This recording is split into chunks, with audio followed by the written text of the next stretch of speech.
Ako naman sa school, nung high school, nagkukwentuhan kami ng mga friends ko. Tapos, hindi ko alam, pinag-uusapan namin siya. Tapos, as in, yung ingay-ingay ko pa na, uy, crush ko, ganyan talaga ito yung cute. Hindi ko alam na doon pala sa may pintuan nakikinig. Ano sabi? So, pagkaharap ko, sabi ko talaga, namula talaga ako na, hi, CR lang ako Di ba mo out? Niligawan ka sa na sabihin mo. Niligawan naman niya ako. Dahil siguro nalaman niyang crush ko siya. Sabi ko na sa'yo eh, pag nalalaman, manliligo eh. Oo. Ay, naku, Tandoy. Nako, girls, was there ever an instance na na-realize nyo yung difference between young love and true love? O dumating na ba si true love sa inyo? Napasmile. Si Napasmile. Si Misha, bata pa kasi si Rin. Or maybe 16 it's too years early. old pa. It's natulog. Natulog. Ayaw niya pag-usapan. Siguro young love pa lang siguro yung na-experience. Hindi pa true. Hindi pa true. Hindi pa Wala true. pa si true. Eileen. Hindi ko pa alam eh. Hindi ko pa sigurado kung true love na. Pero, Waiting. Basta love siya. basta love siya. Alam ko love siya. Kasi parang iba siya dun sa mga infatuations lang na dati. Si Mami, nakangangan na habang Naghihintay na yung sasagot ko. Pao. Hindi ko alam paano ba. Di mo kasi ma-distinguish, mahirap din, di ba? Hindi pa. Kumbaga, hindi pa sapat yung relationships mo to distinguish. Ako hindi ko sure kung sa opinion ko siguro, oo, true love na siya. Pero kasi di ba hindi mo naman talaga ma-identify yung difference kasi yung feeling pareho eh. Pero ang hirap. Pero siguro naman, oo. Michelle. Hirap masagot eh. Kasi syempre, yung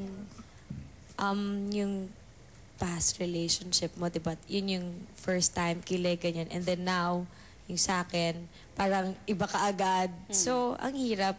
Hindi ko pa rin masagot if it's true love na kasi I'm still young, I'm still 18, so hindi mo pa alam. Pero, you know na it's love naman. Kahit na napakabata nyo pa, do you think about settling down and getting married? Parang siguro yung yung sa edad, yung sa ngayon, siguro hindi na... Naiisip nyo ba ngayon?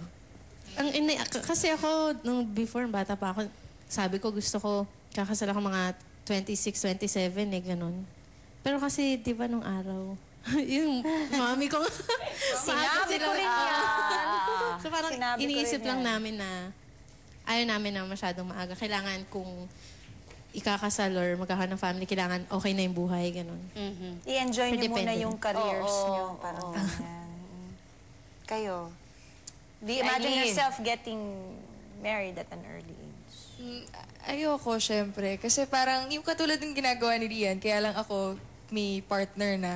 Ganun. Syempre, kumbaga, gagawa muna ako ng something for myself bago ako mag-settle down. Kasi hahanap-hanapin niyo yun pag mag-asawa yun nga na. eh.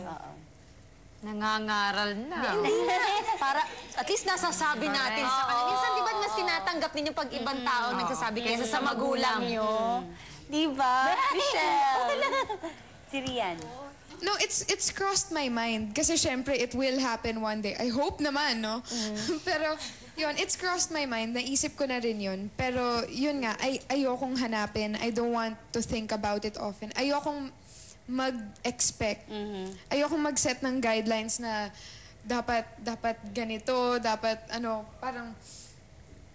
Pero I do have, like, the guideline na we both have to be able to take care of ourselves first. Kunwari siya, while he's on his own, he has to be able to, financially, everything. Kasi being realistic, it's great to, like, be together for the feeling of love and everything. Pero, yun nga, being realistic, you have to take care of yourself first. So, I want him to be financially stable. I want me to be financially stable. Tapos, saka na lang, when we can take care of ourselves first, saka na lang kami magta-try to take care of each other. Parang bang, you cannot live on love alone. Yun yung concept niya. Totoo! Diba, Michelle? Ganun din. Ngayon, hindi pa ready magpakasal. Ang bata, parang ang bata ko siya para magpakasal. Parang gusto ko pang mag-enjoy, gawin ko lahat ng gusto ko.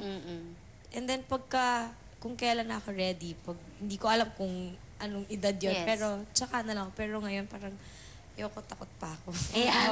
Saka mahirap din pag nagsiset ka ng Ay, certain meron kang age, ideal, oo. ganyan. Kasi ako, 23 ang age ko.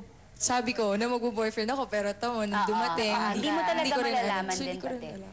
Naku, okay, sa aming pagbabalik, huling hirit na po ng ating mga guests. Mga mommy, huwag kayong aalis. Magsama-sama tayong mga Moms!